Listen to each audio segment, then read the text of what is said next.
3장 1절부터 17절까지 말씀인데요. 내용은 크게 두 내용, 간략한 내용으로 구성이 되어 있지만 이 본문이 주는 의미가 참 심오한 내용입니다.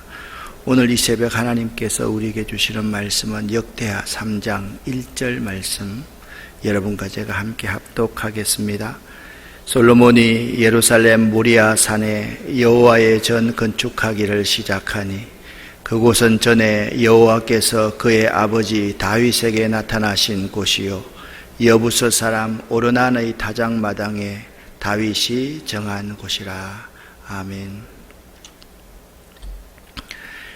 역대상은 29장까지 되어 있고 역대하는 36장까지 구성되어져 있습니다. 그러니까 역대하는 두 부분으로 나눌 수 있는데요. 1장부터 9장까지는 제사장적인 관점에서 성전 제사 제도의 부흥이라는 주제를 다루고 있습니다. 그리고 10장부터 36장까지는 이스라엘 남북 왕조의 타락상 및 그 결과 성전의 함락으로 상징되는 하나님의 심판이 주어지는 과정이 그려지고 있습니다. 하지만 이스라엘의 일관된 이러한 타락과 멸망 사이에서도 비록 미약하나마 신앙 부흥 운동이 있습니다. 그 신앙 부흥 운동이 신앙의 명맥을 유지할 수가 있는 거예요. 우리의 개인의 삶도 마찬가지입니다. 개인이 일관된 타락과 좌절과 실패 사이에도 순간순간 새벽기도 나와서 주일 예배 나와서 개인적으로 교회 잠깐 들려서 기도하면서 나의 모습을 다시 재점검할 수 있는 신앙의 부흥의 기간을 순간이 있으면 우리 신앙의 명맥들이 면면이 이어져 나갈 수 있는 것입니다. 그럴 때 하나님의 전적인 은총이 주어집니다. 무조건적인 은총이 주어집니다. 그래서 우리에게 새로운 기회가 주어지게 되는 것이죠. 여러분, 우리 인생을 가만히 한번 생각을 해보세요. 여러분과 저의 인생을 생각해봐도 참 부족한 것 투성이잖아요. 하나님, 내가 이렇게 잘 살겠어요 라고 말하고 나서 일주일만만 셈을 해보면 우리는 정말 하나님 앞에 부끄러운 모습임을 고백지 않을 수가 없잖아요. 우리 신앙인 가운데서 요즘에 이런 분들이 참 많더라고요. 여성들 가운데서 담배를 못 끊는 사람이 참 많이 있고요. 남성들 가운데서 보면 이 술자리를 회피하지 못하는 사람들이 참 많이 있어요. 그러면 그분들은 교회에 와서는 하나님 이제 잘 살겠습니다 하고 친구 만나고 또 인생이 고공하면 다시 그 속으로 빠져들어가는 거예요. 그럴 때 우리가 딱 생각해야 될 것이 있습니다. 아, 나는 안 되는구나 라고 포기해서는 안 됩니다. 이럴 때 뭘 배워야 되느냐? 에스라가 역대하에서 우리에게 제시해 준 우리가 회생될 수 있는 방법을 다시 생각해 봐야 돼요. 뭡니까? 내 자신의 신앙의 부흥의 기회를 가지라는 거예요. 어떻게 해요? 그냥 출근하거나 퇴근할 때 교회에 들러서 한번 머리 숙여보세요. 새벽 예배 이렇게 꾸준하게 한번 나와보세요. 주일날 예배 꾸준하게 한번 드려보십시오. 그럴 때 내 신앙의 그 불씨, 그 명맥이 유지됩니다.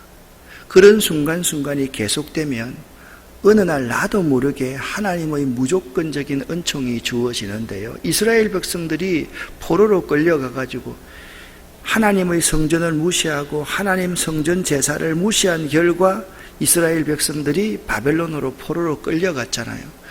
그들의 힘으로는 다시 포로가 자유함을 얻어서 돌아올 수가 없었어요. 그런데 고레스 왕 원전에 하나님의 무조건적인 은총으로 그들이 귀환하게 되잖아요. 그러니까 우리의 신앙의 명맥이 유지되고 새로운 기회를 부여받는다라는 것은 우리가 전적으로 타락하고 잘못했음에도 불구하고 신앙의 부흥의 기회, 이 불씨를 끄트리지 않는 것이 매우 중요하다라는 점입니다. 오늘 읽을 3장과 4장에서는 솔로몬의 건축에 대해서, 성전 건축에 대해서 기록하고 있습니다. 아마 3장을 하고 다음으로 넘어갈 겁니다. 그런데 이 성전의 건축 장소 및 시기가 매우 중요합니다. 그 장소는 1절에 나와 있고 시기는 2절에 나와 있는데요. 1절 말씀을 보면 이런 말, 솔로몬이 예루살렘 모리아 산에 여호와의 전 건축하기를 시작했다. 그러니까 솔로몬이 성전을 건축하기 시작한 기초석을 놓은 곳은 예루살렘 모리아 산이었다. 그렇게 말씀하고 있습니다. 그런데 그 모리아 산을 좀 더 설명해 줍니다. 그 모리아 산, 예루살렘 모리아 산은 전에 여호와께서 그의 아버지 다윗에게 나타나신 곳이다.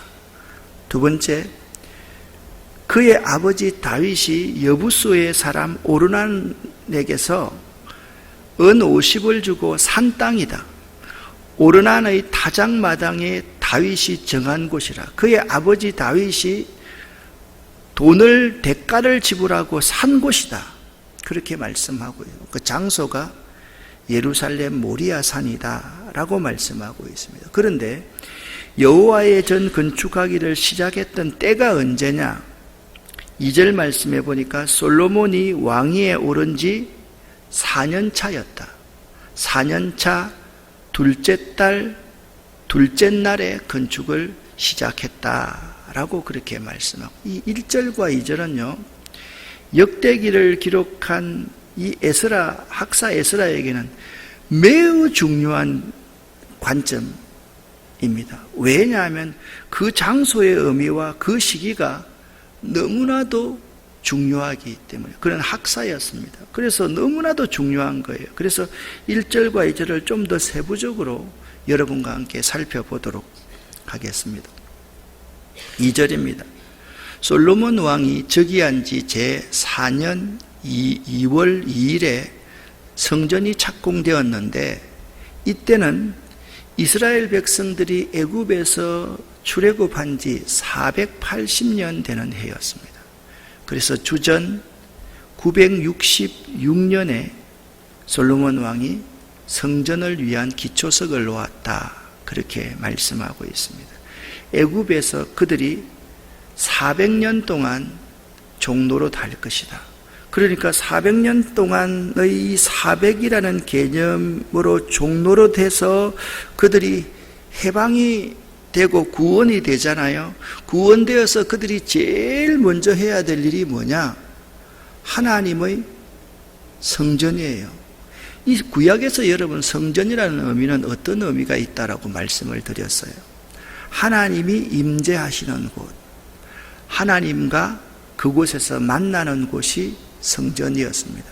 성전 제사를 소홀히 한다는 것은, 성전을 소홀히 한다는 것은 그들의 믿음이 무너졌음을 의미합니다.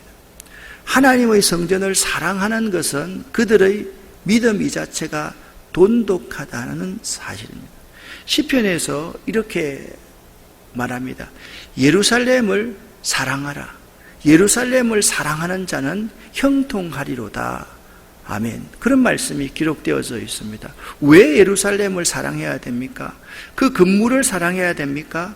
아닙니다. 그 건물 안에 임재하신 그 하나님을 사랑하고, 하나님만 사랑하고, 그리고 하나님을 만나서 하나님의 뜻이 무엇인지를 내가 밝히 받는 거예요.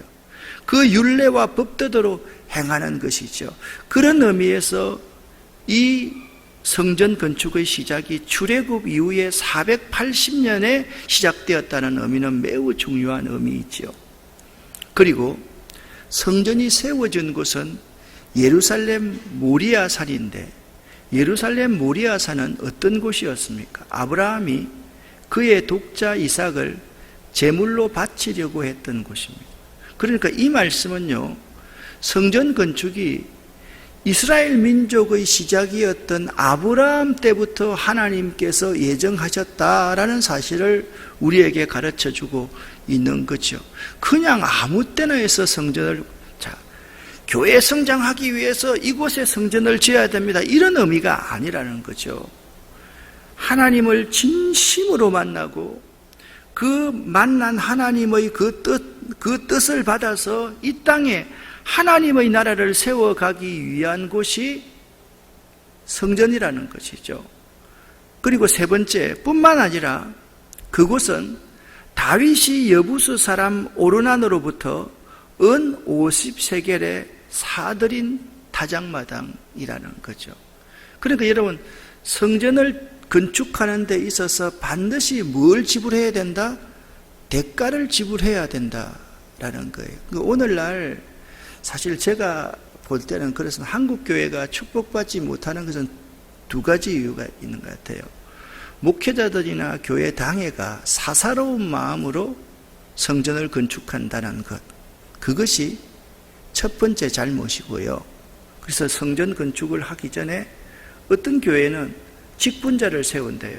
그래서 왜 세우냐 하면 헌금 거두기 위해서. 말은 성전 건축할 때 인재가 필요해서 세운다 그러는데 장로는 얼마, 권사는 얼마, 집사는 얼마, 그래야지 건축에 도움이 되기 때문에. 여러분, 다시 말씀드리면 절대 아닙니다. 그래서는 안 됩니다. 성전 건축의 원래적인 의미가 그런 의미가 아닙니다. 두 번째, 여기서 다윗이 은 50세겔에 사들인 타작마당이라는 것은 모든 목회자들과 성도들이 대가를 지불하려고 하지 않기 때문에 하나님의 복을 받지 못한다라는 두 가지 의미가 있다라고 생각합니다. 오늘날 대가 지불하지 않으려고 하잖아요. 너무 우리가 이게 이 사회의 경제적인 논리에 찌들려 있다가 보니까 뭘 하나를 내놓지를 못합니다. 내 걸 잃어버리려고 하지 않는다라는 사실이에요. 내가 받아서 누릴 것만 생각하지 내가 대가를 지불해야 되겠다는 생각을 하지 않는다는 거죠. 그런데 이 예루살렘, 우선 여러분 가만히 보세요. 이 예루살렘에 지금 성전을 건축하는 곳이 원래 누구 땅이었어요? 여부수 족속의 땅이었잖아요. 이 여부수 족속의 땅을 다윗이 점령해가지고 그곳에 있는 아라우나의 타작마당을 산 거거든요. 따라서 비록 그곳에 성전이 세워지게 된 것은, 바로 그곳에 성전이 세워지게 된 것은 특별한 의미가 있다라는 거죠. 아브라함이 이삭을 번제로 드리려고 했을 때, 자, 번제물이 누굽니까? 자기 아들입니다. 사실상 이삭은 거기서 죽었어요. 그런데 히브리서에서 보면 이렇게 말합니다. 아브라함은 자기가 이삭을 죽여도 하나님이 다시 살리실 줄 믿었다, 그렇게 말씀하고 있습니다. 이삭을 대신해서 하나님께서 여호와 이레로 하나님의 어린 양을 예비해 두었습니다. 이것이 여호와 이레 아닙니까? 보십시오. 아브라함이 하나님 앞에 번제로 드리려고 했던 그 이삭을 대신한 하나님의 양, 그 양이 예비되어 있었다라는 것이죠. 우리의 삶도 마찬가지 아닙니까? 우리를 위해서 갈보리 언덕에서 하나님의 아들 예수 그리스도가 대속의 죽음을 죽으심으로 말미암아서 우리에게 구원이 왔습니다. 이것이 여호와 이레 아닙니까? 하나님께서 미리 준비하시는 것 아닙니까? 여호와 이레라는 말은요, 너무 가벼운 말이 아니에요. 우리가 그냥 잘하면 하나님께서 물질 많이 예비해 주신다, 이 정도가 여호와 이레가 아니라니까요. 여호와 이레는 온 인류를 구원하기 위한 하나님의 피 흘리심, 대가를 지불하심, 그것이 여호와 이레인 것이죠. 아울러 다윗이 인구조사를 인해서 하나님 앞에 범한 죄가 있지 않습니까? 인구를 조사한다는 것은 어떤 의미가 있다라고 말씀을 드렸습니까? 하나님을 의지하지 않고 세상을 의지하는 거죠. 하나님은 항상 하나님만 의지하기를 바랐는데 다윗이 조금 덩 따숩고 배부러지고 힘이 생기니까 요압에게 인구조사를 하라는 거예요. 이 일이 하나님 앞에 큰 악이 되었습니다. 하나님께서 세 가지의 재앙의 목록을 내리십니다. 그 가운데 다윗이 3일간의 온역을 택합니다. 이 3일간의 온역 기간 동안에 몇 명이 죽습니까? 7만 명이 죽습니다. 이것은요, 하나님도 놀라고 다윗도 놀라고 온 백성들이 놀랐습니다. 이건 어마어마한 사건이었습니다. 그 나라 백성 가운데 7만 명이 죽는다는 것은 이 재앙 가운데 큰 재앙이잖아요. 그때 다윗이 하나님 앞에 잘못했습니다. 하나님, 그때 어디서 이 오르나의 타작마당, 바로 그곳에서 하나님 앞에 제사를 드림으로써 완전히 그 죄를 사함받았듯이 성전은 하나님과 죄인 사이에 화해의 장소였던 것임을 알아야만 합니다. 자, 이제 성전의 규모와 내부 장식, 지성소 안에 두 그룹과 휘장이 3절부터 14절까지 장황하게 나타나는데 여기에는 그림 두 가지만 보면 돼요. 여러분, 솔로몬 성전의 모습은 이런 모습이다 라고 여러분 보시면 돼요. 여러분, 구약시대에 모세가 지었던 성막 기억하십니까? 기억하십니까? 고개를 좀 끄덕끄덕 해보세요. 너무 심각한 것 같은데. 그 보면 들어갈 때 뭐가 있습니까? 제단이 있지 않습니까? 그리고 물두멍이 있지 않습니까? 똑같습니다. 그 성막을 사실 어떻게 하면 확대해 놓은 것이 하나님의 성전이거든요. 이 제단을 통해서 들어갑니다. 여기가 지성소입니다. 하나님을 만나는 장소. 여기가 성소 아닙니까? 여기 이제 다 등대와 또한 떡을 진설하는 진설병들이 다 놓여져 있습니다. 이 성전의 전체적인 모습이 이런 모습, 여기서 이렇게 들어가서 여기가 이제 지성소라고 이렇게 보시면 되죠. 솔로몬 성전은 거의 이런 모습으로 생겼다라고 보시면 됩니다.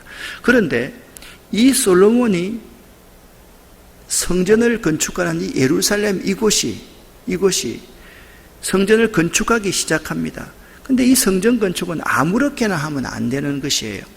솔로몬의 성전 건축은 다윗이 준 설계도대로 하나님의 식량대로 지어져야만 했습니다. 그러니까 자기 마음대로 짓는 게 아니에요. 내가 이렇게 확장하고 내가 이렇게 뜯고 내가 하고 싶은 하는 거 아니에요. 하나님의 설계대로 그리고 하나님의 식양대로 지어져야만 하는 것입니다. 여러분, 여기서 한 가지 우리가 삶에 적용해야 될 부분이 있습니다. 위대하고 대단한 사역일수록 하나님의 말씀의 원칙대로 할 수 있어야만 합니다. 어떤 것이든지 하나님의 말씀의 원칙대로 할 수 있어야만 됩니다. 요즘에 제가 이 간략하게 말씀을 드릴 테니까 여러분 잘 들어주시기를 바랍니다. 교회에 나오면 저를 신뢰해야 됩니다. 담임 목사를 신뢰해야 됩니다. 담임 목사의 목회의 방향을 신뢰해야만 합니다. 근데 바깥에서 요새 신사도 운동이 벌어져 가지고 그런 사람들이 자꾸 기도회를 한다 그래가지고 기성교인들을 자꾸 모으는 것이 있습니다. 그것이 잘 됐냐 잘 못 됐냐를 떠나가지고 교인들은 담임 목사의 방향을 따라가야만 합니다. 무슨 말씀이냐? 그런 분들이 어떤 말을 하는지 아십니까? 통합체계 장로교회는 WCC라는 거, WCC. 여러분, WCC라는 원어가 뭡니까? 예? 세계교회 협의회입니다. 무슨 말이에요? 우리가 중국과 수교했다고 해서 빨갱이가 됩니까? 우리가 북한 갔다고 왔다 해서 빨갱이가 됩니까? 그냥 회의하는 거예요. 서로 에큐메니칼 운동하느라고. 그런데 그게 왜 큰 문제가 되는 겁니까? 아름다운 교회 전규택 목사가 이단에게 절을 합니까? 아름다운 교회 전규택 목사가 소속해 있는 교단 이 자체가 이단들과 빨갱이에게 물들어 있습니까? 아무것도 아닌 거예요. 동성애 문제도 마찬가지입니다. 왜 우리가 동성애를 지지한다고 이야기를 합니까? 왜 가만히 있는 김동호 목사님이 동성애 지지한다고 그 난리를 피우는 이상한 것들이 있습니다. 여러분, 우리는 동성애 절대로 지지하지 않습니다. 동성애 싫어합니다. 동성애는 하나님 앞에 죄입니다. 그러나 만약 동성애자가 우리 교회에 들어와서 구원을 받기를 원한다면 잘라버리겠습니까? 목 잘라버려야 됩니까? 아니지 않습니까? 그 사람에게 하나님의 구원이 열려 있어야 되지 않습니까? 지금 그 말을 하고 있는데 사람들은 그걸 동성애를 지지한다라고 이야기를 하는 거예요. 제가 무슨 말씀을 드리려고 이런 말씀을 하는 것입니까? 정말 중요한 일일수록 하나님의 말씀의 원칙대로 할 수 있어야 됩니다. 이 교회를 섬기고 있는 아름다운 교회 전규택 목사와 모든 목사님들이 하나님의 말씀 외에 다른 말씀을 전하면 시비를 거십시오. 우리 교회 교인들이 시비를 건다는 말 절대로 아닙니다. 그런 사람 한 사람도 없습니다. 중요한 것이 왜 자꾸 비본질적인 그런 문제 가지고 기독교인들끼리 언쟁을 하고 다른 교회와 경쟁을 하는지 그게 저는 이해가 안 된다는 거예요. 중요한 것은 이 성경에 기록된 하나님의 말씀이 올바르게 선포되느냐, 그것이 매우 중요한 의미다라는 점을 알아야 돼요. 만약 여러분들이 제가 전가하는 말씀 중에서 하나님 말씀 아닌 인간적인 말을 하면 저한테 말씀하세요. 저 멱살이라도 잡으세요. 나는 얼마든지 받아들일 용의가 있어요. 그런데 그런 비본질적인 문제에 미혹이 되면 이것은 솔로몬의 성전을 하나님의 식양대로 하나님의 말씀의 원칙대로 지었다는 그 원칙에 어긋나는 것이라는 사실을 알아야만 됩니다. 마지막 하나의 주제를 여러분과 함께 다루겠습니다. 솔로몬 성전에는 두 기둥이 있습니다. 따라합시다. 야긴, 보아스. 그러니까 야긴과 보아스가 있습니다. 야긴은 오른쪽 기둥이고 보아스는 왼쪽 기둥입니다. 이 사실이 15절부터 17절에 나타나 있는데요. 성전 앞 기둥 둘을 만들었으니 오른쪽 것은 야긴이고 왼쪽 것은 보아스라 불렀더라. 그냥 여러분 우리가 기도할 때 이런 기도 많이 하고 있지 않습니까? 우리의 자녀들이 솔로몬 성전의 보아스와 야긴 같은 존재가 되기를 원합니다. 아멘. 그런 기도 많이 하셨죠. 근데 이게 그냥 기도하는 게 아니에요. 그냥 온전한 기둥이다 라는 의미보다 더 심오한 의미가 있다라는 사실을 알아야만 됩니다. 솔로몬 성전의 두 기둥은 오른쪽은 야긴이라고 하는데 이 야긴이라는 의미는 저가 세우신다라는 의미입니다. 하나님이 세우신다라는 의미입니다. 왼쪽에 보아스라는 이 기둥이 있는데 이 보아스라는 의미는 그에게 능력이 있다라는 말입니다. 그러니까 오른쪽에는 뭡니까? 하나님이 세우신다. 왼쪽 기둥은 하나님에게 능력이 있다라는 의미입니다. 자, 뭐라고요? 하나님이 세우신다. 오른손 한번 들고 한번 해보세요. 요거 앞으로 여러분 이러한 의미를 여러분이 깨달을 수 있는 시간이 없습니다. 자, 여기에요. 오른손 하면서 저가 세우신다. 그에게 능력이 있다. 그러니까 우리가 있잖아요. 막 이렇게 데모하지 말고 항상 여러분 두 손을 딱 잡고 내가 야긴이다. 내가 보아스다. 하나님이 나를 세우신다. 하나님에게만 능력이 있다. 이것이 성전된 우리들의 신앙의 고백이 되어야만 되는 거예요. 하나님만이 나를 세우실 수 있어요. 아멘입니까? 하나님만이 여러분의 기업을 세울 수 있습니다. 아멘입니까? 하나님만이 여러분의 자녀들을 세울 수 있습니다. 아멘입니까? 하나님에게만 능력이 있는 거예요. 하나님의 능력을 의지하고 하나님의 성전에 들어올 때 두 기둥을 바라볼 때마다 우리는 분명히 고백해야 돼요. 오른손을 딱 쥐고 하는 말이 하나님이 세우십니다. 하나님께서 우리에게 능력을 주십니다. 그에게 능력이 있습니다. 이러한 이름의 이 붙여진 이유가 있습니다. 성전이 하나님의 능력과 보호하심으로 영원히 서 있기를 바랐기 때문입니다. 또한 인간의 마음과 삶을 안정시키고 견고케 하는 능력의 하나님 여호와를 성전에서 배우기를 원한다는 뜻이었다고 그렇게 말을 합니다. 여기에서 우리는 하나님께서 구원을 약속하실 뿐만 아니라 그 계획을 충분히 이루실 능력이 있는 분이라는 사실을 깨달아야만 됩니다. 오늘 말씀을 여러분 한번 정리해 보십시다. 솔로몬이 성전을 지었던 그곳의 의미가 매우 중요합니다. 이 성전은 하나님이 임재하는 곳이고 하나님을 만나는 곳이어야만 합니다. 이 성전에는 희생의 제물이 있고 피가 있어야만 됩니다.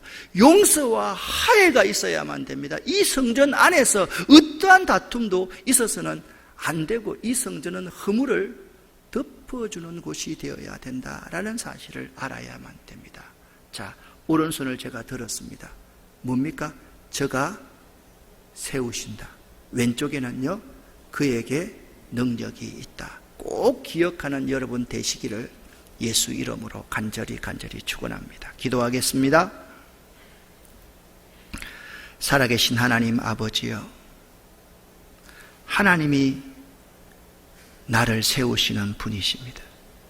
하나님에게만 능력이 있습니다.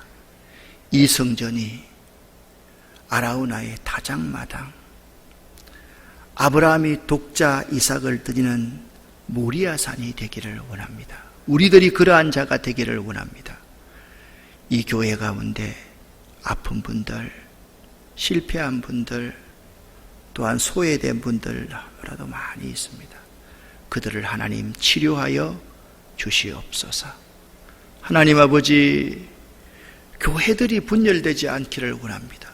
서로가 서로를 감싸고 하나가 되어야만 될 터인데, 우리 목회자들이 교인들에게 잘못된 진리들을 자꾸만 가르치고 서로가 서로를 정죄하고 서로가 미워하도록 가르치고 있습니다. 하나님, 우리를 용서해 주시고 우리의 허물을 이 성전 가운데서 예수 그리스도 안에서 덮어 주시옵소서. 오늘도 우리의 기도를 들어 응답하여 주시옵소서. 예수 그리스도 이름으로 축복하옵고 간절히 기도 올립니다.